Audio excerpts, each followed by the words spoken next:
Hello everyone. घटना सार को कंप्लीट करने के क्रम में ये हमारी 16वीं क्लास है। इससे पहले हम 15 क्लास कंप्लीट कर चुके हैं। ठीक है। अच्छा, आप लोगों ने कुछ कमेंट की थी कि बजट और इकोनॉमिक सर्वे भी मैं ही कराऊं। तो ये चीज़ मुझे समझ में आ चुकी थी कि हाँ, मुझे ही कराना है। अच्छा, इस क्लास में भी क्या किया गया है कि इसमें भी यूपी बजट है। ठीक है। तो यूपी बजट है, तो उस बजट को इसमें क्या है, थ्योरी फॉर्म में लिखा हुआ है। तो कहीं ना कहीं वो आप लोगों को ज़्यादा याद नहीं हो पाएगा। जब भी जाओगे रिवीजन करने के लिए तो समय भी काफ़ी लगेगा। तो इसके लिए क्या किया है मैंने कि इसकी एक अलग पीडीएफ बना रहा हूँ, यूपी बजट और इकोनॉमिक सर्वे की। अच्छा, उसमें क्या होगा कि उस पीडीएफ को पहले तो मैं अपने हाथों से बना रहा था, हैंड रिटन नोट्स बना रहा था, लेकिन फिर मुझे लगा कि अगर मैं हाथों से बनाता हूँ तो कहीं ना कहीं उसको फिर ट्रांसलेट भी नहीं किया जा सकता इंग्लिश मीडियम वालों के लिए। इसलिए उसको पीडीएफ वर्ड में बना रहे हैं हम। ठीक है।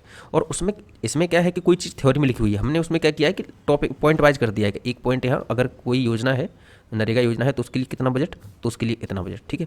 ऐसे कुछ महत्वपूर्ण महत्वपूर्ण चीज़ों को लेकर लगभग हम बना रहे हैं। और उसको ऑफिशियल बजट से बना रहे हैं, यूपी बजट से। तो उसमें ना कल तक लगभग तैयार हो जाएगी वो पीडीएफ। ठीक है। कल या परसों तक 2 दिन में आपको मिल जाएगी डेफिनेटली, और हो सका तो उसकी क्लास भी ले आएंगे। ठीक। तो हालांकि हालांकि हम इस क्लास में भी यूपी बजट से संबंधित कुछ चीज़ों को हम एक बार रिवीज आपको मतलब पढ़ के दिखा देंगे, ताकि जब आपके पास ये पीडीएफ आएगी तो चीज़ें ना दूसरी बार इसको पढ़ रहे होंगे तो आसानी हो जाएगी। ठीक है। चलिए तो करते हैं शुरू। अच्छा, पढ़ाई उम्मीद करता हूँ अच्छी चल रही होगी। लगभग 50 दिन शेष बचे हैं यूपी पीसीएस के एग्ज़ाम के लिए। आपको पैनिक नहीं लेना है, अभी प्रेशर नहीं होना है। ठीक है। हालांकि ये कहने की बात है, डेफिनेटली आप प्रेशर ले रहे होंगे। देखो, याद रखो, करंट अफेयर को आपको अच्छे से करना है अगर प्रीलिम्स निकालना है तो। ठीक है। करंट अफेयर अच्छे से करना है। दूसरा, साइंस के एमसीक्यू जो पीवाईक्यू हैं, साइंस के पीवाईक्यू को एकदम पॉइंट टू पॉइंट याद करके जाना है। ठीक है। घटना चक्र से याद कर लीजिएगा या फिर कोई और सोर्स हो, पीवाईक्यू को बिल्कुल सही से याद कर लेना है। याद रखिए 90% क्वेश्चन पीवाईक्यू से ही बनेंगे इसमें। ठीक है। दूसरा क्या करना है आपको, दूसरा आपको एक बार इन्वायरमेंट को अच्छे से याद कर लेना है। उसका जो स्टैटिक पोर्शन है उसको भी याद कर लेना है, बाकी चीज़ें करंट से कवर हो ही जाएंगी। ठीक है। पॉलिटी उम्मीद करता हूँ सबकी अच्छी होगी ही, कोई इशू होगा ही नहीं उसमें। ठीक है। पॉलिटी के एक बार क्या करें आप कि इसके टेस्ट लगाएं, जो करंट अफेयर में अभी सॉरी जो प्रेजेंट में जो टेस्ट चल रहे हैं 2024 के यूपी पीसीएस 2024 के जो टेस्ट चल रहे हैं, तो उन टेस्ट को लगाएं। उसमें ना ये पॉलिटी वाले जो इंस्टीट्यूट वाले क्या करते हैं कि जो चीज़ें पिछले 1 साल में और कोई अगर चीज़ हाईलाइटेड रही हो तो उन चीज़ों से प्रश्न बना देते हैं। ठीक है। तो स्टैटिक पोर्शन भी वो कंप्लीट होना चाहिए जो करंट में रहा है। ठीक है। साइंस को बहुत अच्छे से करना है। एक और चीज़ है और वो है ज्योग्राफी। ठीक है। ज्योग्राफी को बहुत अच्छे से करना है आपको। इसका भी रिवीजन एक बार सही से कर देना है। ठीक है। ढंग से रिवीजन करना है। और एक जो मैपिंग वाला पोर्शन होता है वो करंट अफेयर से आता है कि कोई चीज़ है, उसको बोल देंगे कि ये कहाँ अवस्थित है। तो ये मैपिंग वाला पोर्शन आपको आपका करंट अफेयर से आएगा जब आपने करंट अफेयर अच्छे से की है। तो प्लेस इन न्यूज़ नाम से जो टॉपिक होता है उससे आता है ये सब। ठीक है। जो चीज़ें पिछले वर्ष पिछले 5-6 महीने में जो चर्चा में बनी रही होंगी, जो प्रश्न बनेगा वो इसी से बनेगा। अच्छा, कोई बहुत महत्वपूर्ण चीज़ है जो चर्चा में बनी रही है और 6 महीने से पुरानी है, तो 1 साल तक भी आ सकता है। ठीक है। चलिए, तो पहली बात तो ये कि चलो यूपी बजट का ये काम चल रहा है। यूपी बजट के बाद में जो हमारा दूसरा काम होगा वो प्लेस इन न्यूज़ का होगा। ठीक है। प्लेस इन न्यूज़, जिसमें हम क्या करेंगे कि जो भी चीज़ें पिछले 1 साल में करंट में चर्चा में बनी रही हैं उनकी हम लगभग 1 से 1.5 घंटा या 2 घंटे की जो भी समय लगेगा, 2 घंटे की क्लास लेके आएंगे जो पूरी मैपिंग बेस्ड क्लास होगी। उसमें सिर्फ प्लेस इन न्यूज़ को बताया जाएगा। सारी जितनी 1 साल में जितनी भी जगह हैं और जो चर्चा का विषय बनी रही थी उन सबको 1-1.5 घंटे या 2 घंटे में कवर किया जाएगा, और सारा पूरी क्लास मैपिंग की होगी, उसमें मैप में दिखाया जाएगा। ठीक है। उसको 2-3 बार देख लेना। तो ये हो जाएगा कि आपका प्लेस इन न्यूज़ वाला सेक्शन कंप्लीट हो जाएगा। उसमें से कम 1 या 2 प्रश्न बन सकते हैं। ठीक है। चलो आगे बढ़ते हैं अब। और 1 या 2 हम मिनिमम बता रहे हैं, उससे ज़्यादा भी बन सकते हैं। ठीक है। चलो तो शुरू करते हैं। पहली बात यह है कि यूपी सार्वजनिक परीक्षा अध्यादेश 2024 को मंजूरी दी गई है। इसको हम एक बार पढ़ भी चुके हैं, लेकिन यूनियन के फॉर्म में। ठीक है। और जो देश में जो कानून आया है, ठीक, इन्होंने क्या किया कि जब देश में कानून आया उसके 4-5 दिन बाद ही उत्तर प्रदेश ने एक अध्यादेश लेके आए। ठीक है। उसी पर प्रदेश में प्रतियोगी परीक्षाओं का पेपर लीक करने वालों को अब 2 साल से लेकर आजीवन कारावास तक की सजा भुगतनी होगी और 1 करोड़ रुपए तक का जुर्माना भी लगेगा। ठीक है। आगे देखते हैं। आगे कह रहा है कि इससे संबंधित उत्तर प्रदेश सार्वजनिक परीक्षा अनुचित साधनों की रोकथाम अध्यादेश 2024, क्या आया है, अध्यादेश के प्रारूप को 25 जून 2024 को मुख्यमंत्री योगी आदित्यनाथ की अध्यक्षता में हुई कैबिनेट की बैठक में मंजूरी दी गई है। ठीक है। चलो देख लेते हैं। अगला है कि अध्यादेश के तहत लोक सेवा आयोग, अब ये इसमें ये बताया गया कि क्या क्या इंस्टीट्यूट हैं जो कवर किए जाएंगे इसमें। तो लोक सेवा आयोग, इसके अलावा उत्तर प्रदेश अधीनस्थ सेवा चयन बोर्ड यानी कि यूपी, और उसके अलावा यूपी बोर्ड, विश्वविद्यालय, प्राधिकरण या निकाय या उनके द्वारा नामित संस्था को भी शामिल किया गया है इसके अंतर्गत, ठीक है। अब इसके अंतर्गत देखो, ये विभिन्न भर्ती परीक्षाओं जैसे नियमितीकरण, पदोन्नति करने वाली परीक्षाओं, डिग्री डिप्लोमा है, प्रमाण पत्र या शैक्षणिक प्रमाण पत्रों के लिए होने वाली प्रवेश परीक्षाएं, या फिर कोई प्रश्न पत्र बांटना हुआ, फर्जी सेवा योजन कर दिया, वेबसाइट बना दी कोई और उस पर प्रश्न पत्र डाल दिया, अगर ऐसा कोई भी एक्टिविटी होती है तो वो इस एक्ट के अंतर्गत मतलब अवैध मानी जाएगी, ठीक है। और इस एक्ट के अंतर्गत इस अध्यादेश के अंतर्गत जिस तरीके से जो सजा का प्रावधान है, उसी सजा का प्रावधान, वही सजा भुगतनी होगी उस कर्ता को जिसने ये कार्य किया है, ठीक है। परीक्षा प्रभावित होने पर परीक्षा में आने वाले वित्तीय भार को, अगर परीक्षा प्रभावित होती है, मान के चलिए किसी ने लीक करवा दी परीक्षा, और अगर वो परीक्षा लीक होती है तो उसमें भाई वित्तीय भार पहले यूज करा गया था, पहले फाइनेंस उसमें खर्च हुआ, अब दोबारा से फिर से करना पड़ेगा, तो वित्तीय भार तो आएगा ही राज्य सरकार पर। तो अगर परीक्षा प्रभावित होती है तो परीक्षा में आने वाले वित्तीय भार को सॉल्वर गिरोह से वसूला जाएगा। तो सॉल्वर गिरोह से वसूला जाएगा, ठीक है। उनकी कुर्की कर दी जाएगी, उनके घर पर बिल्डोजर चला देंगे, कुछ ऐसा होगा। परीक्षा में गड़बड़ी करने वाली संस्था तथा सेवा प्रदाताओं को हमेशा के लिए ब्लैक लिस्ट कर दिया जाएगा, ठीक है। उनकी संपत्ति की कुर्की भी होगी। पेपर लीक से संबंधित सभी अपराध संज्ञेय, गैर जमानती एवं सत्र न्यायालय द्वारा विचारणीय एवं अशमनीय, अशमनीय का मतलब होता है जिसका जुर्माना माफ ना हो कभी, ठीक है, बनाए गए हैं, ठीक है। जमानत के संबंध में कठोर प्रावधान भी बनाए गए हैं, ठीक है। चलो आगे आते हैं। अगली खबर है कि ट्रांसमिशन लाइनों को जोड़ने के मामले में उत्तर प्रदेश शीर्ष राज्य है, ठीक है। वैसे ये जो प्रश्न है वो वन लाइनर है। ये जो वन लाइनर प्रश्न है ये मान के चलिए बस इनको बस वन लाइनर की तरह याद करना चाहिए, लेकिन ये उत्तर प्रदेश से संबंधित हैं तो ऐसे में इनको पूरा याद पढ़ना जरूरी है, ठीक है। और ये जो न्यूज़ हम पढ़ा रहे हैं इतनी हम पढ़ा के चलेंगे, इसमें इसी मैगजीन में जो लास्ट पेज पे हम पहुंचेंगे तो इन सारी न्यूज़ को वन लाइनर फॉर्म में भी दिया हुआ है, ठीक है। तो वहाँ से रिवीजन भी हो जाएगा। चलो आगे बढ़ते हैं। केंद्रीय विद्युत प्राधिकरण के मई 2024 में जारी आंकड़ों के अनुसार 2023-24 में राज्य ट्रांसमिशन कंपनियों द्वारा ट्रांसमिशन लाइनों को जोड़ने के मामले में उत्तर प्रदेश देश में शीर्ष राज्य भरा है बनकर, ठीक है। आगे आते हैं, आगे कह रहा है कि राज्य के रूप में उभरा है और 2022-23 में भी उत्तर प्रदेश राज्य उपयोगिताओं की सूची में शीर्ष पर रहा था, ठीक है। अब आगे आते हैं कि 2023-24 में राज्य सरकार के स्वामित्व वाली Uttar Pradesh Power Transmission Corporation Limited UPPTCL ने 220 kV या उससे अधिक की 1460 CKM सर्किट किलोमीटर ट्रांसमिशन लाइनें जोड़ी हैं। कितनी? 1460, इसको याद रखिएगा, ठीक है। दूसरा, उत्तर प्रदेश के बाद गुजरात इस मामले में दूसरे स्थान पर है, और तीसरे स्थान पर अगर हम देखें तो तीसरे स्थान पर तमिलनाडु है ट्रांसमिशन लाइनों को जोड़ने के मामले में, ठीक है। आगे आते हैं। अगला कह रहा है कि 753 CKM ट्रांसमिशन लाइन जोड़ी हैं किसके द्वारा? तमिलनाडु के द्वारा, और 898 किसने जोड़ी हैं? गुजरात के द्वारा, ठीक है। आगे आते हैं। अगला कि 2023-24 में राज्य सरकार के स्वामित्व वाली बिजली कंपनियों ने 6993 किलोमीटर ट्रांसमिशन लाइन जोड़ी, जो लक्ष्य का लगभग 64% था।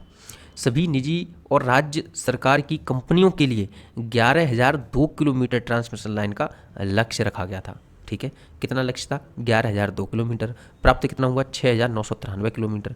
ये कितने परसेंट था? ये 64% था, ठीक है। चलो, आरती को अमल क्लूनी महिला सशक्तिकरण पुरस्कार, इस पर स्टार लगा लेना, ये महत्वपूर्ण है, ठीक है। देखो, इसके बारे में हम पहले भी पढ़ चुके हैं, आपको पता ही होगा कि इस खबर को हम घटनासार में ही पहले पढ़ चुके हैं, और जब हम डेली करंट अफेयर लेके आते थे उसमें भी हमने पढ़ा है, ठीक है। 22 मई 2024 को उत्तर प्रदेश के बहराइच जिले की, याद रखिएगा ये जिला कौन सा है? बहराइच जिले की 18 वर्षीय ई रिक्शा चालक आरती को लंदन में प्रिंस ट्रस्ट अवार्ड समारोह में अमल क्लूनी महिला सशक्तिकरण पुरस्कार से सम्मानित किया गया है, ठीक है। उन्हें सरकार की पिंक ई रिक्शा पहल के तहत अपने कार्य के माध्यम से अन्य युवा लड़कियों को प्रेरित करने के लिए सम्मानित किया है। अब पिंक ई रिक्शा पहल महिलाओं के लिए सुरक्षित परिवहन प्रदान करती है। क्या है? देखो, पिंक ई रिक्शा का मतलब क्या है कि जो ई रिक्शा की ड्राइवर होंगी वो महिला होंगी, और वो महिलाओं के लिए ही होगा। जो पिंक ई रिक्शा होगा वो महिलाओं के लिए ही होगा, उसमें सिर्फ महिलाएं बैठ सकती हैं, ठीक है। तो ये रिक्शा चालक कौन है? ये है आरती, जिनको ये अमल क्लूनी पुरस्कार दिया गया है, ठीक है। यह पुरस्कार समारोह इंग्लैंड के लंदन में स्थित बर्मिंघम पैलेस में आयोजित किया गया था, ठीक है। अगर आप देखना चाहें तो आरती जी का आप इंटरव्यू भी देख सकते हैं, मैंने देखा है, आप भी देख सकते हैं, ठीक है। गाँव की महिला हैं, बहुत ही सीधी हैं, इन पर एक बच्चा भी है, ठीक है। और इनकी शादी काफ़ी कम उम्र में हो गई थी, 13 वर्ष की उम्र में शायद शादी हो गई थी इनकी। बाद में ये पति से दूर अलग रह के अकेली रहती हैं अपने बच्चे के साथ में, ठीक है। आर्थिक आत्मनिर्भर बनने के लिए राष्ट्रीय शहरी आजीविका मिशन के तहत शहर की सड़कों पर पिंक ई रिक्शा की चालक हैं। ठीक है।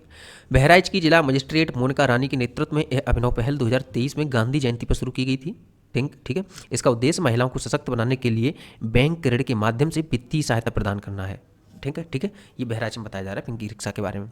अमल क्लूनी महिला सशक्तिकरण पुरस्कार का प्रसिद्ध अंग्रेजी बैरिस्टर अमल क्लूनी के नाम पर रखा गया है और यह पुरस्कार British charity Prince trust international Kings trust international द्वारा प्रायोजित है। ठीक है।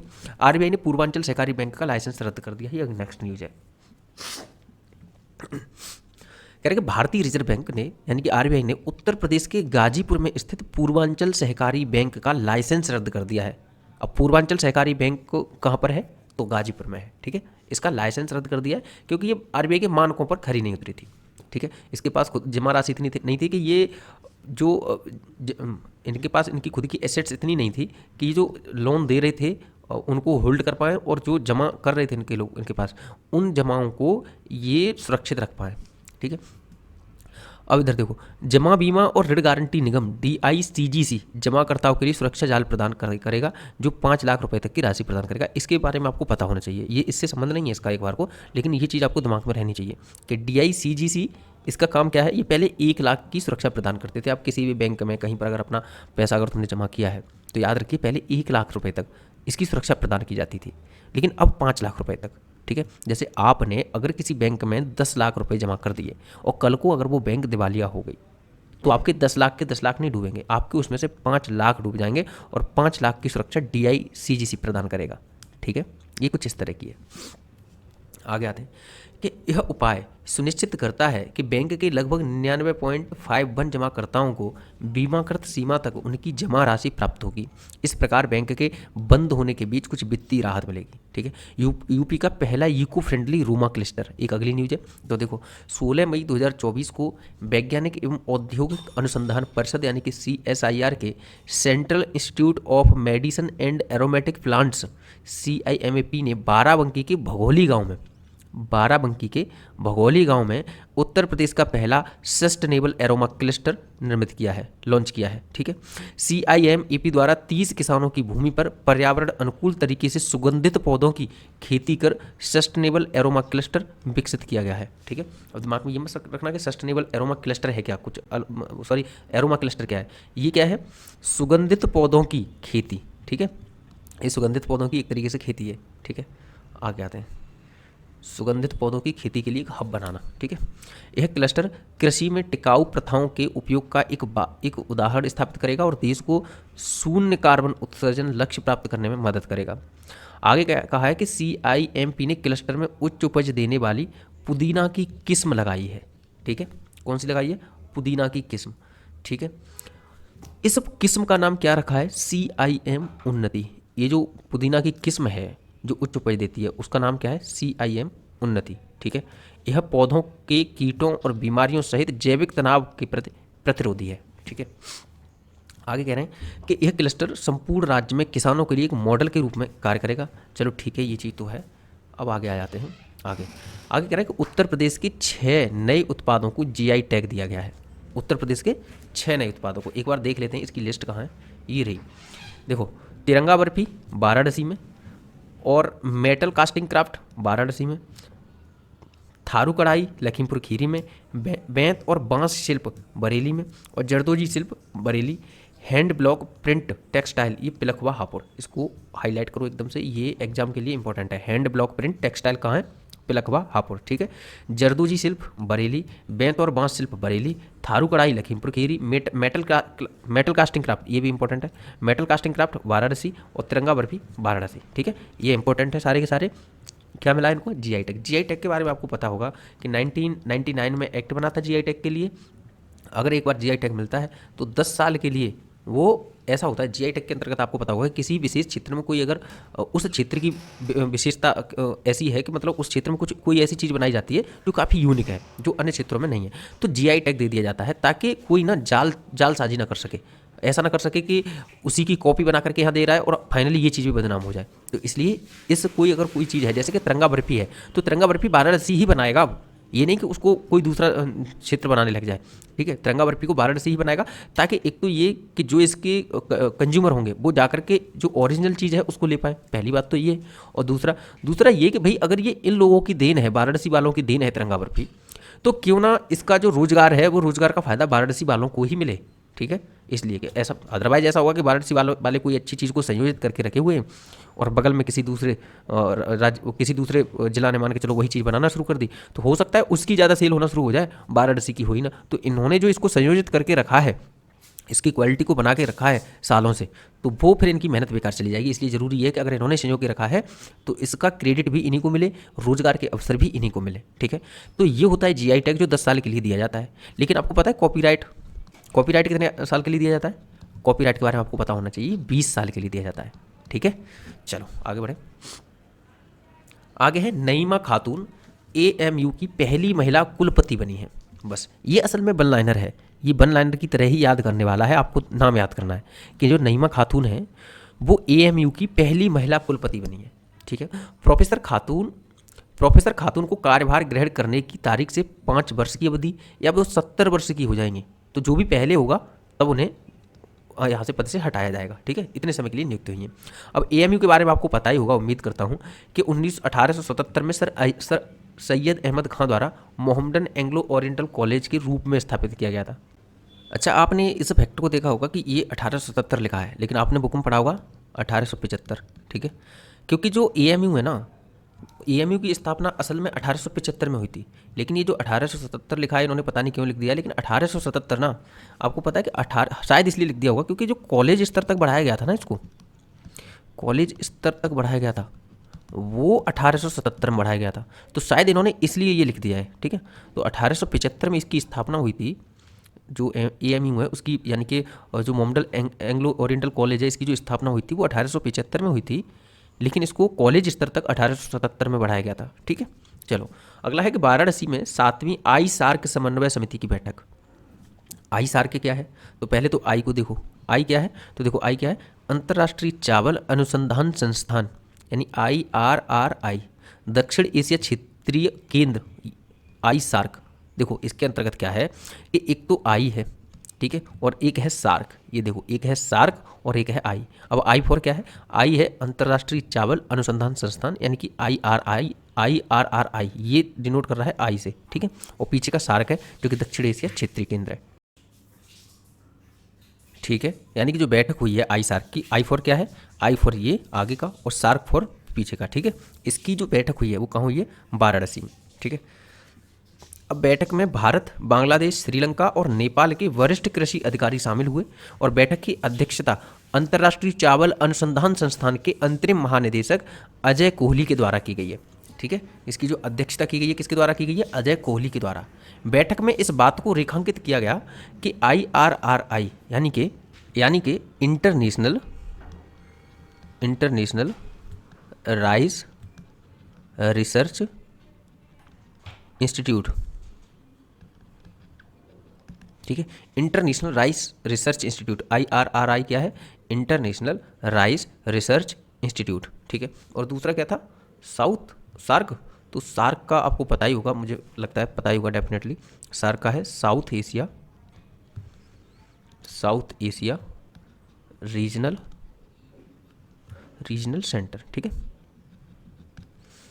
चलो दक्षिण एशिया क्षेत्र में चावल आधारित कृषि प्रणाली को बदलने से संबंधित सभी अनुसंधानों के लिए एक लक्ष्य आधारित अनुसंधान केंद्र के रूप में उभर रहा है। कौन? IRRI। ठीक है, बैठक के दौरान वर्ष 2024 में कम मीथेन उत्सर्जन वाली चावल की किस्मों के विकास और प्रीमियम गुणवत्ता वाले पौष्टिक चावल की उत्पादकता बढ़ाने पर ध्यान केंद्रित किया गया है। आपको पता है जो मीथेन का उत्सर्जन है वो चावल की खेती से बहुत अधिक होता है। ठीक है, दीमक से भी होता है, आपको पता है दीमक जो अपने घर बना लेती है उससे भी होता है, तो ये पॉइंट याद रखने हैं। ठीक, और इसके अलावा वेटलैंड से भी होता है। ठीक है, वेटलैंड से भी होता है। ठीक है, चलो आगे बढ़ते हैं। आगे है, चलो भाई,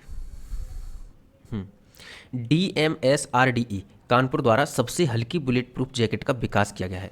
देखो, रक्षा अनुसंधान एवं विकास संगठन यानी DRDO के कानपुर स्थित रक्षा सामग्री एवं भंडार अनुसंधान एवं विकास प्रतिष्ठान DMSRDE ने देश का सबसे हल्का बुलेट प्रूफ जैकेट सफलतापूर्वक विकसित किया है।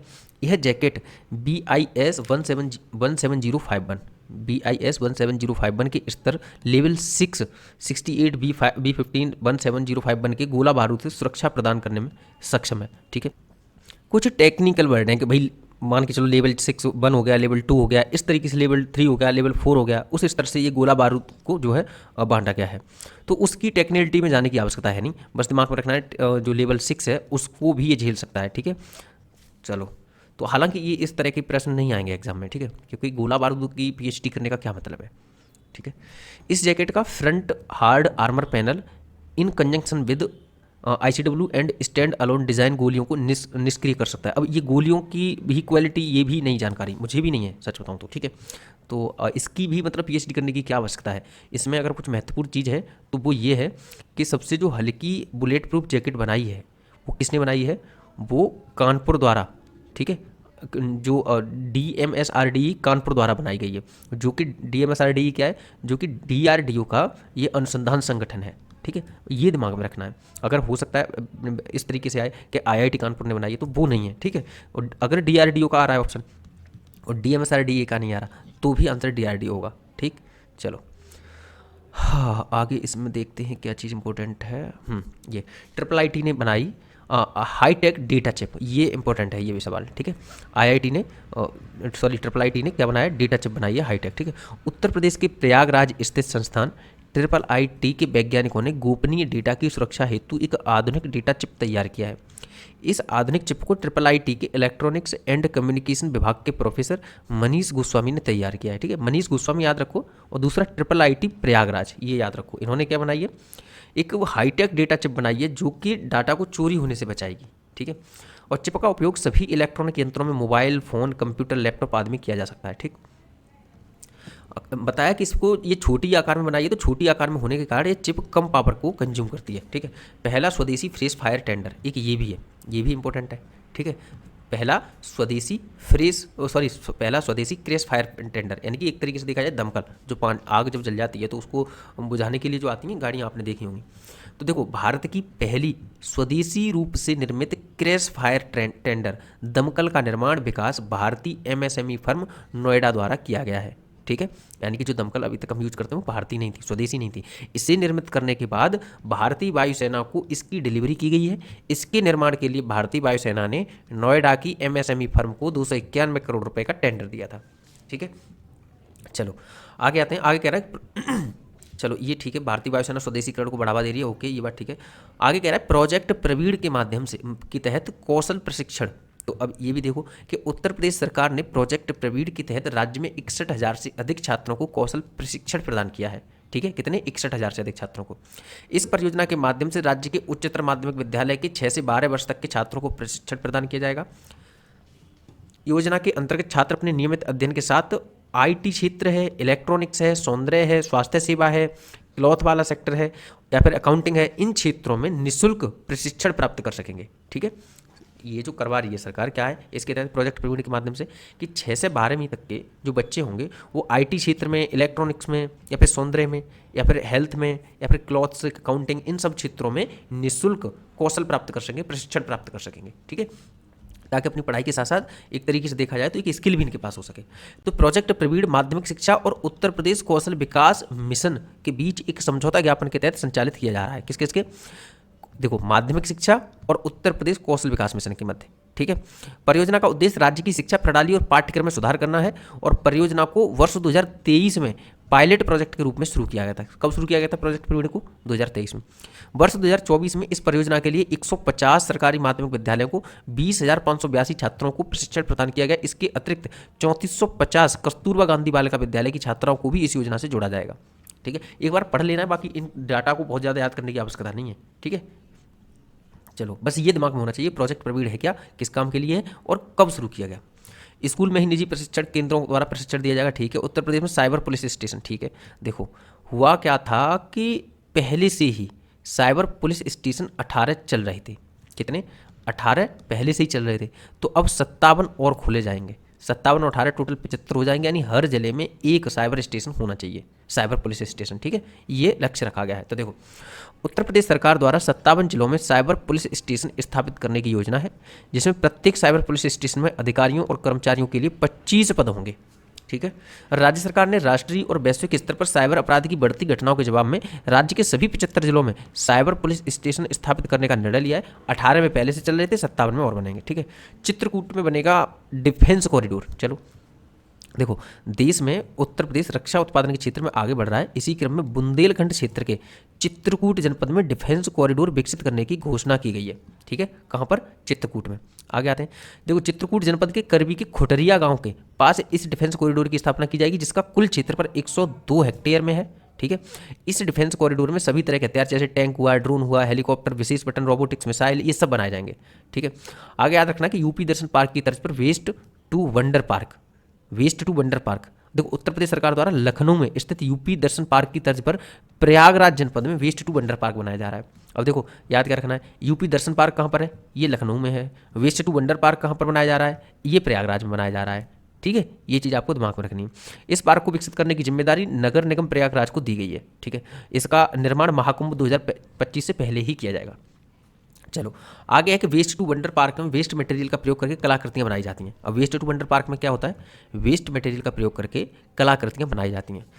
अगली न्यूज है कि हाइड्रोजन ईंधन आधारित रेलवे इंजन का निर्माण। तो भारतीय रेलवे उत्तर प्रदेश के कानपुर स्थित भारतीय प्रौद्योगिकी संस्थान के साथ मिलकर, यानी कि IIT के साथ मिलकर हाइड्रोजन ईंधन आधारित रेलवे इंजन निर्माण की योजना पर कार्य कर रहा है। ठीक है, याद रखना ये अगर आ जाए कि भारतीय रेलवे किस संस्थान के साथ मिलकर के और भारत का पहला हाइड्रोजन रेल इंजन बनाने की अगर काम किया जा रहा है, तो आप याद रखना वो IIT कानपुर है। ठीक है, उसमें बहुत सारे IIT आ सकते हो, आपको पता ही होगा, हर एग्जाम में एक IIT से संबंधित प्रश्न जरूर आता है। ठीक, यह भारत का पहला हाइड्रोजन ईंधन आधारित रेलवे इंजन होगा, जिसका निर्माण कानपुर में किया जाएगा। इस इंजन के निर्माण और विकास के लिए IIT कानपुर में एक अत्याधुनिक lab centre for railway research तैयार की गई है। ठीक है, चलो आगे आते हैं। कहा है कि हाँ, IIT की इस लैब में इंजन की तकनीक विकसित की जाएगी और इसका निर्माण इलेक्ट्रिक लोकोशेड फजलगंज में किया जाएगा। ठीक है, चलो गोंडा में बनाया जाएगा कछुआ संरक्षण रिजर्व। पहली तो ये एक महत्वपूर्ण लाइन है। और turtle survival alliance foundation India के सहयोग से एक संरक्षण प्रयास शुरू किया गया है, जिसके तहत क्या होगा कि इसके तहत घाघरा नदी की सहायक नदी सरजू नदी के किनारे एक कछुआ संरक्षण रिजर्व बनाया जाएगा। ठीक है, किस राज्य में है? गोंडा में। ठीक है, गोंडा जिला अपनी कछुआ विविधता के लिए जाना जाता है। ये तो आपने पढ़ाई होगा उत्तर प्रदेश यूपी स्पेशल पढ़ते समय। ठीक है, कि गोंडा में कछुआओं की बहुत ज़्यादा संख्या है और कई प्रकार के कछुआ है। प्रस्तावित रिजर्व में सरजू नदी का 2 किलोमीटर का विस्तार शामिल होगा, जिसमें विभिन्न प्रकार के पौधों की प्रजातियां, पक्षी, मछलियां और पानी के सांप शामिल होंगे। सरयू नदी और इस घाघरा नदी, ठीक है, सरयू और घाघरा, इन दोनों की लोकेशन आप एक बार अच्छे से देख लेना, कहाँ पर गंगा से मिलती हैं ये भी देख लेना, और इनकी सहायक नदियाँ कौन सी हैं ये भी देख लेना। ठीक है, इनका उद्गम क्या है ये भी देख लेना। कानपुर में पहला गोला बारूद मिसाइल विनिर्माण, ये तो हम लोग पढ़ ही चुके हैं, नहीं वो बुलेट प्रूफ जैकेट वाला था। ठीक है, चलो कानपुर में पहला गोला बारूद मिसाइल विनिर्माण परिसर का उद्घाटन किया गया है। तो देखो किसने किया है? जो मुख्यमंत्री आदित्यनाथ हैं उन्होंने किया 26 फरवरी 2024 को कानपुर में प्रदेश का पहला गोला बारूद मिसाइल विनिर्माण परिसर का उद्घाटन किया गया। कहाँ पर किया गया है? कानपुर में। ठीक है, चलो प्रदेश का पहला, ये याद रखना, कानपुर में स्थापित की जाने वाली इस सुविधा का निर्माण अडानी डिफेंस और एरोस्पेस द्वारा किया जा रहा है और 4000 नौकरियों और 3000 करोड़ रुपए से अधिक के निवेश वाला यह विनिर्माण परिसर अपने आप में आत्मनिर्भर होगा। चलो ठीक है, अडानी द्वारा निर्मित यह रक्षा निर्माण परिसर दक्षिण एशिया का सबसे बड़ा रक्षा निर्माण परिसर होगा। चलो दक्षिण एशिया का सबसे बड़ा। देश की पहली डिजिटल साइबर फॉरेंसिक लैब कहाँ पर बनाई जा रही है? उत्तर प्रदेश के नोएडा में देश की पहली डिजिटल साइबर फॉरेंसिक लैब बनाई जा रही है। तो नोएडा में किस जगह पर? नोएडा में स्थित गौतम बुद्ध नगर विश्वविद्यालय में देश की पहली डिजिटल साइबर फॉरेंसिक लैब स्थापित की जा रही है। ठीक है, चलो देख लेते हैं आगे। ये याद रखना, उत्तर प्रदेश राज्य का छठा रेल कोच रेस्टोरेंट बनाया जा रहा है। इससे पहले 5 बन चुके हैं और 5 जो बन चुके हैं, देखो ये जो छठवां बनाया जा रहा है वो प्रयागराज जंक्शन पर उत्तर प्रदेश का बनाया जा रहा है छठवां रेल कोच। ठीक है, इससे पहले जो 5 बन चुके हैं वो कहाँ बन चुके हैं? लखनऊ में, बरेली, वाराणसी, झांसी और आगरा कैंट, इन जगहों पर बन चुके हैं। ठीक है, अब जो रेल कोच रेस्टोरेंट होता है वो क्या कर देते हैं कि AC2 कोच को एक रेस्टोरेंट का रूप दे दिया जाता है, जिसमें सिर्फ शाकाहारी भोजन उपलब्ध होगा। ठीक है, अब आ जाते हैं यूपी बजट 2024-25 पर। हमने आपको बताया था कि इसमें से महत्वपूर्ण चीज़ों को एक बार देखते चलेंगे, लेकिन हम इससे भी बहुत अच्छे तरीके से लाइन बाय लाइन, ऐसा है कि भाई ये है, ये हमें पता है कि इसका जो बजट का आकार है वो 7,36,000 करोड़ 437 करोड़ और 71 लाख रुपए है। ठीक है, तो हम क्या करेंगे, हमने क्या किया है इसका कि अब अगर ये बजट है आकार तो एक लाइन में लिख दो ये बजट आकार। अगर किसी को मान के चलो कोई बजट प्रस्तावित किया गया है किसी योजना के लिए, नरेगा के लिए कोई बजट प्रस्तावित किया गया तो एक लाइन में लिख दो।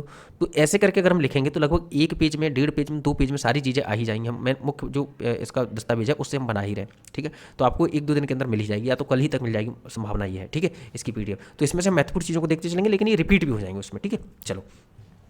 तो 5 फरवरी 2024 को उत्तर प्रदेश के जो वित्त मंत्री हैं वो सुरेश खन्ना के द्वारा इसको विधानसभा में पेश किया गया। ठीक है, और जो बजट का आकार है वो 7,36,437 करोड़ और 71 लाख रुपए है। अब देखो 7,36,437.71। अब ये जो 0.71 के 71 है ना, दशमलव के बाद में 7 बना है ना, तो दशमलव के बाद में 7 बना है, इसको सही से याद कर लेना है। ठीक है, दशमलव के बाद में 39 वो पीछे पिछली साल का दे दे आपको, तो ये इस चीज़ से कन्फ्यूज नहीं रहना है। ये एज इट इज जैसा है वैसा का वैसा याद रखना है पूरा। ठीक है, चलो बजट का आकार याद रखना है कितना है, और बजट में कुल प्राप्तियां जो हुई हैं वो 7,21,333 करोड़ और 82 लाख रुपए की अनुमानित है। और कुल प्राप्तियों में जो राजस्व प्राप्तियां हैं वो कितनी हैं, वो हैं इतनी 6,06,802 करोड़ 40 लाख।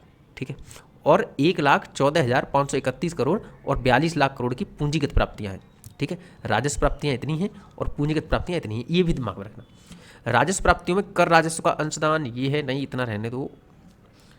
और फिर अगर ये डाटा हम ऐसे पढ़ेंगे कोई मतलब बनेगा नहीं, हम इसलिए हम इसको लाइन बाय लाइन ही आपको दे देंगे। ठीक है, कुल व्यय, जो कुल व्यय है वो जितना जितना हमारा बजट होगा, जितना हमारा प्राप्तियां होंगी उतना ही जो होगा इसका व्यय भी होगा। तो देखो 7,36,437 करोड़ 71 लाख रुपए अनुमानित है कुल व्यय। ठीक है, यानी जो हमारा बजट है टोटल बनाया है वह उतना ही होगा हमारा इसका व्यय भी। ठीक है, कुल व्यय में ये राजस्व है और ये पूंजीगत है, नहीं ये इंपॉर्टेंट नहीं है, लेकिन हाँ ये वाला देख लेना एक बार आप कि 5,32,655.33 करोड़ रुपए राजस्व लेखे का व्यय होगा और 2,03,782 करोड़ और 38 लाख, यानी कि देखो अगर हम ऐसे पढ़ें कि 2,03,782.38 करोड़ पढ़ेंगे, अगर हम ऐसे पढ़ेंगे दूसरे तरीके से तो 2,03,782 करोड़ और 38 लाख रुपए पूंजी लेखे का व्यय होगा। ठीक है, अब देखो आपका कैपिटल एक्सपेंडिचर कितना है और रेवेन्यू एक्सपेंडिचर कितना है ये याद रखना है, लेकिन इसके अलावा जो इंपॉर्टेंट है वो दिमाग में ये जरूर रहना चाहिए, अगर ये एग्जैक्ट फैक्टर याद हो पाए तो, कि आपका जो रेवेन्यू एक्सपेंडिचर है वो ज़्यादा है या आपका जो कैपिटल एक्सपेंडिचर है वो ज़्यादा है। ठीक है, तो याद रखना है कि जो रेवेन्यू एक्सपेंडिचर है वो दोगुने से भी ज़्यादा है कैपिटल एक्सपेंडिचर के। ठीक है, अब मुझे लगता है कि मैं पूरी उम्मीद इतनी तो कर ही सकता हूँ कि आपको कैपिटल एक्सपेंडिचर और रेवेन्यू एक्सपेंडिचर के बीच का अंतर तो पता ही होगा। ठीक है, जी हाँ बिल्कुल डेफिनेटली पता होगा। चलो आगे आते हैं, आगे क्या है महत्वपूर्ण, हाँ 2024-25 के लिए जो राजकोषीय घाटा है वो 86,86,530.51 करोड़ रुपए अनुमानित है, जो वर्ष के लिए अनुमानित है, जो सकल राज्य घरेलू उत्पाद जो GDP का 3.46 है। तो जो हमारा जो राजकोषीय घाटा है वो कितना है GDP का 3.46 है, बाकी नीचे टेबल एक दी हुई है। चलो इसमें से पंचायती राज के लिए 21,197 करोड़ दिए जा रहे हैं, नमामि गंगे ग्रामीण जलापूर्ति के लिए 25,710 करोड़ दिए जा रहे हैं, और शिक्षा के लिए 76,035 करोड़ दिए जा रहे हैं बस।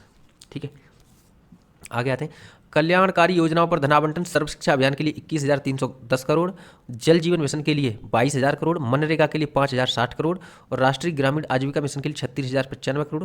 बस ठीक है इतना। 2024-25 में प्रदेश की GDP के 25 लाख करोड़ तक पहुंचने का अनुमान है, ये पॉइंट याद रखना, ये इंपॉर्टेंट है। ठीक है, 2024-25 में प्रदेश की GDP का 25 लाख करोड़ तक पहुंचने का अनुमान है।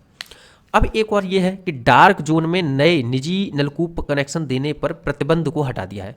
सवाल ये है डार्क जोन होता क्या है, तो देखो जिस स्थान का, जिस क्षेत्र का जो भूजल स्तर है वो बहुत नीचे जा रहा हो लगातार, और वहाँ पर जो जल संरक्षण की विधि है वो नहीं हो, यानी हार्वेस्टिंग नहीं हो रही हो, तो उस क्षेत्र में भी क्या था कि बंद कर दिया था ये डार्क जोन, वो उस क्षेत्र को डार्क जोन कहेंगे पहली बात तो अब डार्क जोन में नए नलकूप बनाने पर प्रतिबंध लगा दिया था, लेकिन अब हटा दिया गया वो इसलिए ताकि किसानों की सहायता हो सके। ठीक है, अब आते हैं आगे कि वर्ष 2023-24 के अक्टूबर महीने तक लगभग 37 लाख किसान क्रेडिट कार्ड का वितरण किया गया है। ये फैक्ट है जो कि आपको याद करने वाला है। ठीक है, ये फैक्ट इंपॉर्टेंट है, याद कर लेना। प्रधानमंत्री किसान मानधन योजना के अंतर्गत प्रदेश के लघु एवं सीमांत किसानों को 60 वर्ष की आयु प्राप्त करने पर पुरुष एवं महिला दोनों के लिए 3,000 रुपये की मासिक पेंशन है वो सुनिश्चित करने का जो है प्रदान की जाएगी इसके तहत। ठीक है, चलो ठीक है ठीक है ठीक है। हाँ, महात्मा गांधी नरेगा योजना के अंतर्गत वित्तीय वर्ष 2023-24 में 28 करोड़ 68 लाख मानव दिवस सृजित कराते हुए 75,24,000 श्रमिकों को रोजगार प्रदान किया गया तथा वित्तीय वर्ष 2024-25 में 33 करोड़ मानव दिवस का सृजन किए जाने का लक्ष्य है। चलो ये भी याद रखना, ठीक है, ये फैक्ट एकदम याद रखना। 33 करोड़ मानव दिवस का सृजित करने का लक्ष्य कब है 2024-25 के लिए, और पहले जितना रहा है, ठीक है, 75,24,000 करोड़ श्रमिकों को रोजगार प्रदान किया गया है, ये भी याद रखना है। और 28 करोड़ 68 लाख मानव दिवस सृजित किए गए, ये भी याद रखना है, ठीक है। ये दोनों ही फैक्ट याद रखने, ये तीनों ही फैक्ट। 28 करोड़ 68 लाख मानव दिवस सृजित किए गए हैं, और जो लक्ष्य रखा गया है वो 33 करोड़ मानव दिवस का रखा गया है, ठीक है। श्रमिक कल्याण के लिए लिखा है कि ई श्रम पोर्टल पर उत्तर प्रदेश के लगभग 8.32 करोड़ कामगारों का पंजीकरण हुआ है, ये भी याद रखना है, ठीक है, ये भी पॉइंट आपको याद रखना है। अब प्रधानमंत्री जनधन योजना के अंतर्गत प्रदेश में 9 करोड़ खातों के साथ उत्तर प्रदेश देश में पहले स्थान पर है, ये भी याद रखना है। प्रधानमंत्री बीमा सुरक्षा बीमा योजना के अंतर्गत 5 करोड़ 54 लाख नामांकन हुए, ये भी याद रखना है। चलो और क्या याद रखना है, ease of doing business ranking एवं विभिन्न राज्यों में लॉजिस्टिक की सुलभता लीड्स 2023 रैंकिंग में उत्तर प्रदेश अचीवर्स श्रेणी में है, ये भी याद रखना है। किस श्रेणी में है? अचीवर्स में, ठीक है।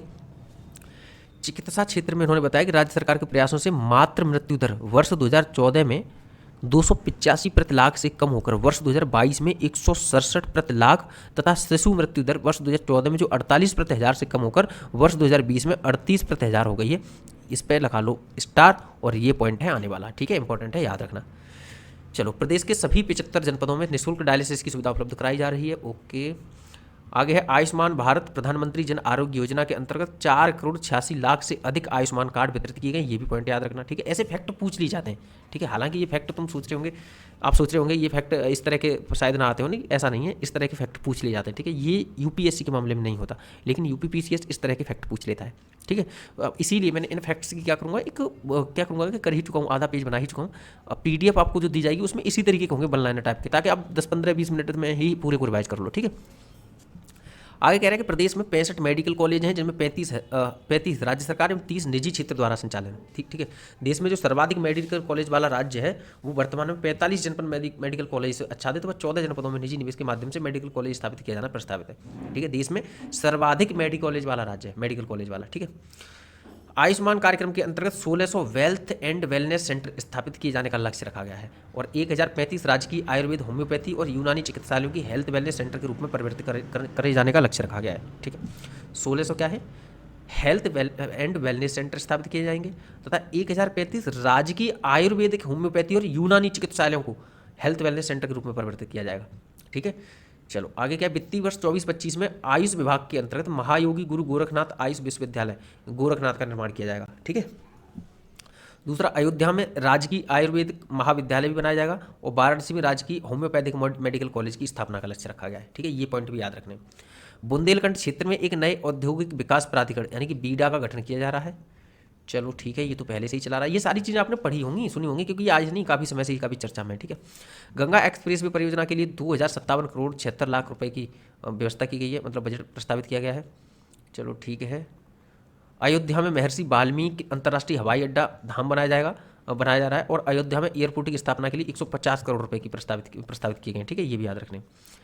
चलो अगला क्या है, और इसमें से अगर कुछ छूटता भी तो महत्वपूर्ण आपको मिल जाएगा, ठीक है, क्योंकि हम उसमें से बना ही रहे।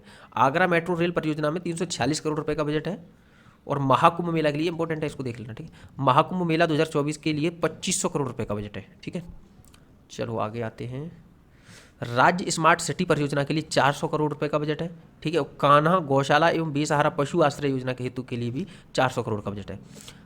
देखो एक बार देखो, राज्य स्मार्ट सिटी योजना के लिए 400 करोड़ का बजट है, और कान्हा गौशाला और बेसहारा पशुओं के आश्रय के लिए भी 400 करोड़ का बजट है, ठीक है। चलो ठीक है। और क्या देखना है इसमें से, कृषि को प्रोत्साहन प्रदान करने के उद्देश्य से 3 नई योजनाएं शुरू की जा रही हैं, जैसे राज्य कृषि विकास योजना, दूसरी है विश्व बैंक सहायतिक यूपी एग्रीज योजना, और तीसरी है automatic weather station automatic rain gauge, ठीक है। तो ये जो है इनकी स्थापना की जा रही है, ठीक है। अब इनके लिए बताया है कि पहली दो के लिए 200 करोड़ है, और तीसरे के लिए 60 करोड़ रुपए की व्यवस्था की जा रही है, ठीक है। अब मुख्यमंत्री खेत सुरक्षा योजना के तहत 50 करोड़ रुपए की व्यवस्था की गई है, ये भी देख लेना है। हाँ, महात्मा बुद्ध कृषि एवं एवं प्रौद्योगिक विश्वविद्यालय कुशीनगर की स्थापना हेतु 100 करोड़ रुपए। सवाल ये भी आ सकता है कहाँ पर निर्मित किया जा रहा है महात्मा बुद्ध कृषि एवं प्रौद्योगिकी विश्वविद्यालय, ठीक है, तो कुशीनगर में। कितना है बजट? 100 करोड़ का। ये सब आपको वन लाइनर में मिलेगा, ठीक है, टेंशन नहीं लेनी है, परेशान नहीं होना है। मथुरा में 30,000 लीटर प्रतिदिन क्षमता का के नवीन डेयरी प्लांट है तो 23 करोड़ रुपए की व्यवस्था की गई है। चलो, राज्य को best state for inland fisheries का प्रथम पुरस्कार भी प्राप्त हुआ है। Best state for inland fisheries, ठीक है। और इसमें से क्या है महत्वपूर्ण? हाँ, प्रदेश के शिक्षित एवं प्रशिक्षित युवाओं को स्वरोजगार से जोड़कर नए सूक्ष्म उद्योगों की स्थापना के लिए वित्तीय संसाधन उपलब्ध कराने के उद्देश्य से मुख्यमंत्री युवा उद्यमी विकास अभियान शुरू किया गया है, ठीक है, जिसके लिए 1,000 करोड़ रुपए की व्यवस्था की गई है। इसके तहत क्या है कि इस आगामी 10 वर्षों में 10 लाख नए युवा उद्यमी तैयार करने का लक्ष्य है और प्रारंभ में इस योजना से 1 लाख लोगों को जोड़ा जाएगा। उन्हें अधिकतम 5 लाख रुपए ब्याज मुक्त ऋण 4 वर्ष के लिए दिया जाएगा और ऋण की गारंटी सरकार की होगी, ठीक है। निजी क्षेत्र में औद्योगिक संस्थानों को प्रोत्साहित करने के हेतु प्रदेश में 10 विलेज पार्क स्थापित किए जाने का लक्ष्य रखा गया है। अब आपके दिमाग में सवाल हो सकता है आया हो कि ये प्लेज पार्क असल में होता क्या है, तो इसकी एक बार फुल फॉर्म देख लो तो उससे ही क्लियर हो जाएगा। प्लेज पार्क की फुल फॉर्म कहाँ पर लिखें? चलो, यहाँ लिख देते हैं, ठीक है। तो प्लेज पार्क, तो देखो PLE और उसके बाद में आपकी D और G और फिर E हो गया प्लेज पार्क, ठीक है। अब P फॉर क्या है?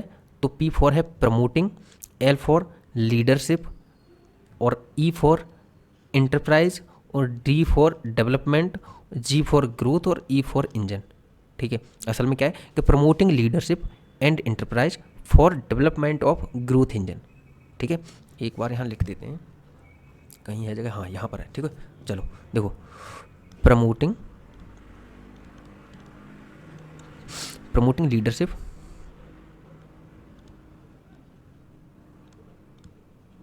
Leadership and enterprise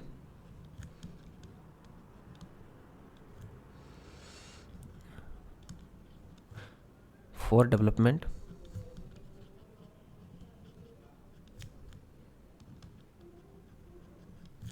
of growth engine, ठीक है। ये क्या हो गया? ये हो गया प्लेज पार्क, यानी कि प्रमोट करना है लीडरशिप और इंटरप्राइज को, किस लिए? डेवलपमेंट के लिए, ठीक है।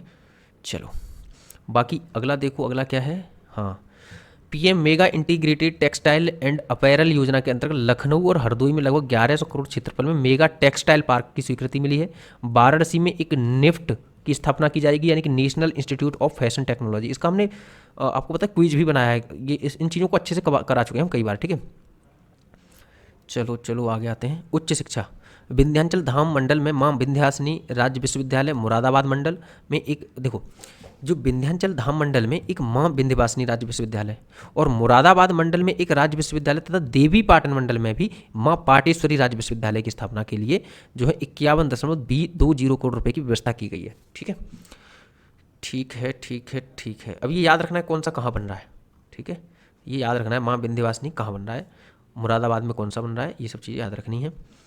वन एवं पर्यावरण के लिए 2030 तक बनावट एवं वृक्षावरण 15% तक किए जाने का लक्ष्य है उत्तर प्रदेश का। चलो ठीक है, ये भी याद रखना है। लखनऊ में दिल्ली की तर्ज पर 1500 एकड़ क्षेत्र में एयरो सिटी विकसित की जाएगी, ठीक है। चलो ठीक है। जनपद लखनऊ स्थित कुकरेल वन क्षेत्र में कुकरेल नाइट सफारी पार्क की स्थापना के लिए 50 करोड़ रुपए की व्यवस्था की जाएगी, ठीक।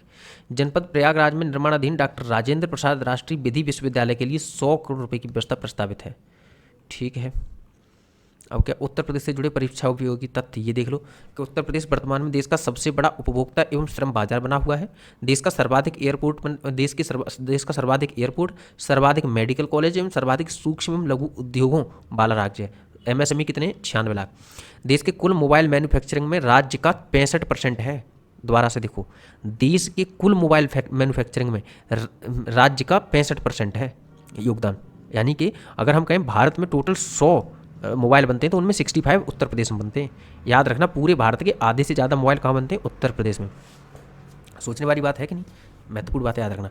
भारत का पहला फ्रेट विलेज वाराणसी में 100 एकड़ विकसित किया गया है और 17 नगर निगम एवं बौद्ध नगर सहित देश का सर्वाधिक सेफ सिटी वाला राज्य बनने की ओर अग्रसर है 17 नगर निगम, ठीक है। अगला है, उत्तर प्रदेश देश में कौशल विकास नीति लागू करने वाला पहला राज्य बन गया है। फूड बास्केट के रूप में पहचान दूध, गन्ना, चीनी, आलू, आम आंवला एथेनॉल उत्पादन में देश में अग्रणी है। ये सब चीज़ें पता ही होंगी आपको। राज्य में देश का सबसे बड़ा 16,000 किलोमीटर का रेल नेटवर्क तथा 4 लाख किलोमीटर का सड़क नेटवर्क, देख लो उसको एक बार, ठीक है। एसोचैम द्वारा राज्य को best state in skill development का स्वर्ण पदक दिया गया है, ये भी देख लो एक बार, ठीक है। चलो और आगे क्या है, उत्तर प्रदेश की जीडीपी में विभिन्न क्षेत्रों का योगदान। तो प्राइमरी सेक्टर का कितना है, 23.78%, द्वितीयक सेक्टर का 29.66% और टर्सरी सेक्टर का 46.55%। अब देखो दोबारा से, स्टेटमेंट कुछ इस तरीके से है कि उत्तर प्रदेश की जीडीपी में प्राथमिक तथा द्वितीयक क्षेत्र का योगदान मिलाकर भी तृतीयक क्षेत्र के योगदान से कम है। स्टेटमेंट सही है या गलत है? स्टेटमेंट गलत है, क्योंकि प्राथमिक और द्वितीयक क्षेत्र का योगदान प्राथमिक और मतलब 50% से ज़्यादा है, तृतीयक क्षेत्र का योगदान 46% है। दूसरा स्टेटमेंट सुनो, उत्तर प्रदेश में तृतीयक क्षेत्र का, उत्तर प्रदेश की जीडीपी में तृतीयक क्षेत्र का योगदान आधे से ज़्यादा है, ठीक है। ये भी गलत है, आधे से कम है, ठीक है, याद रखना। चलो आगे आते हैं। हाँ, उत्तर प्रदेश के हनुमानगढ़ी के लड्डू को जीआई टैग दिया गया है। हनुमानगढ़ी के लड्डू को क्या दिया गया? जीआई टैग दिया गया है, ठीक है। बेसन लड्डू हैं, घी में बनाए जाते हैं। और इससे पहले तिरुपति बालाजी के प्रसाद लड्डू को जीआई टैग मिला था, ठीक है। हाँ, कुल 48 जीआई टैग मिले हैं। तमिलनाडु अभी भी 55 जीआई टैग के साथ पहले स्थान पर है, लेकिन उत्तर प्रदेश में जो है 48 जीआई टैग मिले हैं, ठीक है। संविदा गुरुकुलम बालिका सैनिक स्कूल 1 जनवरी 2024 को केंद्रीय रक्षा मंत्री राजनाथ सिंह ने उत्तर प्रदेश के वृंदावन मथुरा में पहले संविदा गुरुकुलम पूर्ण बालिका सैनिक स्कूल का उद्घाटन किया है। ये भी ध्यान रखना, उत्तर प्रदेश के मथुरा के वृंदावन में जो बालिका सैनिक स्कूल है, राष्ट्रीय शिक्षा नीति 2020 में इसका उल्लेख किया गया है। और उसके तहत क्या है कि हर राज्य में और केंद्र शासित प्रदेश में 100 नए सैनिक स्कूल स्थापित किया जाएंगे, ठीक है। उसी के तहत बनाया जा रहा है। तो इसके तहत 42 विश्वविद्यालय अब तक राज्य में स्थापित किए जा चुके हैं, ठीक। दूसरा है 3D स्थानिक डिजिटल ट्विन मैप विकसित करने वाला वाराणसी देश का पहला शहर बन गया है, ठीक है। पूरे देश का, राज्य का नहीं, देश का। और 3D शहरी स्थानिक डिजिटल ट्विन मैप बनाने वाला देश का पहला भारतीय शहर वाराणसी है, जिसमें हवाई जहाज से शहर की तस्वीर लेकर आधुनिक मशीनों की मदद से डिजिटल मैप का रूप दिया जाएगा। अब इस मैप की सहायता से भीड़, अवैध निर्माण की निगरानी, पेयजल आदि सुविधाओं के विस्तार और वर्तमान व्यवस्था में प्रबंधन की मदद मिलेगी। अब भारत का पहला मानव DNA bank Banaras Hindu University BHU में, कहाँ का? लेकिन उत्तर भारत का। तो अगर हम देखें ना तो इसमें थोड़ी सी कमी है, इस फैक्ट में थोड़ी सी कमी है, क्योंकि जो भारत का, अगर हम सिर्फ हम उत्तर भारत का ही नहीं, अगर हम पूरे भारत का भी अगर पहला ह्यूमन डीएनए बैंक की अगर हम बात करें तो वो लखनऊ में पहले से ही अवस्थित है 2008 से, ठीक है। 2008 से लखनऊ में पहले से ही अवस्थित है। ये एशिया का पहला था जो 2008 में बना था, और पूरी दुनिया का दूसरा था जो ह्यूमन डीएनए बैंक बना था 2008 में, ठीक है, लखनऊ में। अगर इस तरीके का फैक्ट करा जाए कि किसी यूनिवर्सिटी में, नॉर्थ इंडिया में किसी यूनिवर्सिटी में, तो हम कह सकते हैं BHU में, ठीक है। ये थोड़ा सा है इशू, इसमें देख लेना, ठीक है। चलो आगे है 30 जनवरी 2024 को जंतु विज्ञान विभाग के ज्ञानेश्वर लैब में ऑटो डीएनए एक्सट्रैक्टर मशीन, चलो हटाओ इसको। यह मशीन रक्त, लार, बाल, फिर टिश्यू जैसे किसी भी जैविक, चलो ये चीज़ क्या है, करीब 32 मिनट नमूने 30 मिनट में डीएनए लग कर सकती है। ये ऐसा है कि जो लगाया जा रहा है ना, कि यह मशीन जो लगाई जा रही है डीएनए बैंक में, वो रक्त, लार, बाल या फिर टिश्यू जैसे किसी भी जैविक सामग्री से डीएनए निकाल कर इसकी सहायता से एक बार में 32 नमूनों से 30 मिनट में डीएनए अलग कर सकती है, ठीक है। चलो अब डीएनए बैंक ये किस लिए लगाया जाता है? ये डीएनए बैंक इसलिए लगाया जाता है कि देखो ऐसा होता है इसमें कि सभी मानवों के जो इसका डेटा जो होगा, इसमें क्या होगा कि मानवों के डीएनए को संरक्षित करके रखा जाएगा, ठीक है। अब क्या होगा, अब ये होगा कि मान के चलो कोई व्यक्ति है और उसमें क्या होगा कि पिछले 20 साल का इसमें रिकॉर्ड होगा, 20 साल का इसमें रिकॉर्ड होगा कि इस व्यक्ति को 20 साल में, उस व्यक्ति का जो डीएनए संरक्षित होगा उसको, कि 20 साल में इस व्यक्ति को क्या क्या बीमारियां हुई हैं। तो अगर ये व्यक्ति कहीं जाता है और डॉक्टर द्वारा अगर इसकी जांच की जा रही है तो उसका एक कोड डाला जाएगा, कोड डालते ही इसकी पिछली 20 साल की सारी बीमारियां आ जाएंगी। तो डॉक्टर ना, उनको ये ज्ञान होगा कि हम अगर किसी को इसको ये दवाइयाँ दे रहे हैं तो इसका इस पर क्या साइड इफेक्ट हो सकता है। कई बार ऐसा होता है कि लोग पहले से किसी बीमारियों से ग्रस्त होते हैं और डॉक्टर के द्वारा दूसरी बीमारियों के लिए उनको इलाज किया जा रहा है, तो उसके दौरान कुछ दवाइयाँ इस तरह से साइड इफेक्ट करती हैं कि वो बीमारी तो सही होती है लेकिन कभी किडनी खराब हो जाएगी, फेफड़े गल जाएंगे, कुछ इस तरीके की समस्याएं क्रिएट हो जाती हैं, लीवर खराब हो जाएगा, ठीक है। किडनी फेल होने के चांसेस बहुत ज़्यादा होते हैं, क्योंकि दवाई अगर कोई भी हार्ड दवाई हो तो उससे किडनी फेल होने के चांस बहुत ज़्यादा होते हैं, मोस्टली ब्रेन की। अगर ब्रेन से संबंधित कोई बीमारी है और व्यक्ति जैसे एक्सीडेंट जैसी समस्या हो जाती है तो उसमें क्या होता है कि अगर ब्रेन में चोट आई है और ब्रेन से संबंधित डॉक्टर उसका इलाज कर रहे हैं तो कई बार ऐसा होता है कि ब्रेन तो रिकवर कर जाता है लेकिन उसका जो बॉडी के ऑर्गन होते हैं वो फेल हो जाते हैं, क्योंकि इतनी हार्ड दवाइयाँ देनी पड़ती हैं ब्रेन को रिकवर करने के लिए कि उसकी बॉडी की जो किडनी वगैरह है ये फेल हो जाती हैं, ठीक है। तो ये सब चीज़ें डॉक्टर पहले से ही जांच पड़ताल करके उसको दवाइयाँ देंगे कि इसको पहले से क्या समस्या हो चुकी है, तो हम किस तरीके से दें इसको, ठीक है। चलो, एस्टोनिया की तरह ये डीएनए बैंक बनाना चाह रहे हैं, और इसके तहत क्या है कि हर व्यक्ति की मेडिकल हिस्ट्री का विवरण एक ही बार में एक ही क्लिक पर डॉक्टरों के समक्ष हो जाएगा, ठीक है।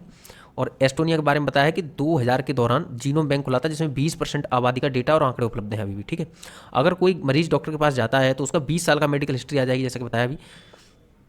ये बता रहे हैं कि अब डीएनए के बारे में थोड़ा सा देख लो। डीएनए जो शरीर की कोशिकाओं का एक ऐसा बैंक है, जीवन की कुंजी होती है, जिसमें हमारे अनुवांशिक गुण स्टोर होते हैं, और ये 99% जो डीएनए होता है पूरी धरती के मानवों में लगभग सेम है। तो जो 0.1% है वो हर आदमी में अलग अलग होता है, ठीक है। जो डीएनए है 0.1% है ना, वो हर आदमी में अलग होता है, बाकी का 99.9% सबका सेम होता है। अब ये आया है उत्तर प्रदेश तथ्यसार। तो हमने जो न्यूज़ ऊपर पढ़ के आए, इस पेज में केवल वही न्यूज़ है, ठीक है। कुछ न्यूज़ हैं जो इसमें एक्स्ट्रा भी दी हुई होंगी, ठीक है, लेकिन कुछ सारी की सारी वही न्यूज़ है। तो इनको एक बार आपको क्या करना है, ये वन लाइनर है, ठीक है, ये वन लाइनर है, इनको एक बार सही से आप लोगों को पढ़ लेना है, ठीक है। चलो, हमने इतना पढ़ लिया है, ये चीज़ आपको पढ़ लेनी है, वन लाइनर है, ये आप पढ़ लेंगे, ठीक है। चलो, हम पेज नंबर कहाँ तक पहुँच चुके हैं, पेज नंबर 101 तक पहुंच चुके हैं। अच्छा हाँ, एक और चीज़, ये घटना सार आप लोग जो पढ़ रहे हैं, मुझे लगता है कई बार ऐसा हम जो टेस्ट लेते हैं एकदम सीक्वेंस वाइज और इस तरीके से, मतलब ऑर्गेनाइज्ड फॉर्म में टेस्ट नहीं हो रहा है, तो आप कहीं ना कहीं प्रॉब्लम आ रही है, मैं समझ चुका हूँ, ठीक है। अच्छा, आपको पता है कि इससे पहले 2023 वाले एग्जाम के लिए हमारा जो करंट अफेयर का ग्रुप था, आप में से बहुत सारे लोग उसका हिस्सा रहे होंगे, क्योंकि उसमें 1050 से भी ज़्यादा लोग मेंबर उसके मेंबर बने थे, ठीक है। तो हमने उसमें क्या किया था कि घटनासार और आई दृष्टि इन सब के क्विज करा दिए थे 10-10 पेज के करके, ठीक है। तो उसमें बच्चों को काफ़ी आसानी हो गई थी। अच्छा, मैं ये सोच रहा हूँ, और सोच नहीं रहा हूँ, ये काम हो रहा है अभी, प्रश्न बनाए जा रहे हैं कि हम ना एक पेड क्विज ही चला देते हैं, जो कि आगे चल के हम आई दृष्टि का बनाएंगे ही, वैसे भी हर साल बनता ही है, ठीक है, आई दृष्टि का। तो आई दृष्टि का बनाएंगे तो क्यों ना हम आई दृष्टि वाले में ही, क्योंकि उसमें हम यूपी पीसीएस के लिए एक तो आई दृष्टि कराएंगे, ठीक है, और इसके अलावा घटनासार भी कराएंगे, ठीक है। लेकिन उसी में क्यों ना हम इस घटनासार को भी करा दें, ये वाली भी जो है, ये इसको भी उसी में करा दे रहे हैं कंप्लीट। तो इसीलिए इसको अभी से ओपन कर दे रहे हैं, ठीक है। जब तक कि ये आई दृष्टि और घटनासार की अगली मैगजीन आएगी, उस तब का इंतजार ना करके हम अभी से खोल दे रहे हैं इसको, ग्रुप को। और इसमें हम इस वाली मैगजीन को जो अभी हम कंप्लीट करा रहे हैं, इस मैगजीन के 10-10 पेज करके या 15 पेज करके इतने पेज टारगेट दे के पूरा का पूरा खत्म करा दे रहे हैं, जैसे पहले कराते थे, ठीक है। इसमें क्या होगा कि आपको 10 पेज दे दिए जाएंगे कि 10 पेज तक कंप्लीट करके लेके आओ, 1 से 10 पेज तक। अब आप 1 से 10 पेज तक कंप्लीट करके लाएंगे, उसके बाद क्या होगा, उसका टेस्ट हो जाएगा वहाँ पर। तो उसके कम से कम 50-100 जैसे भी प्रश्न बनेंगे, महत्वपूर्ण प्रश्न बना देंगे, ताकि चीज़ें ना रिवाइज अच्छे से हो जाएंगी, ठीक है।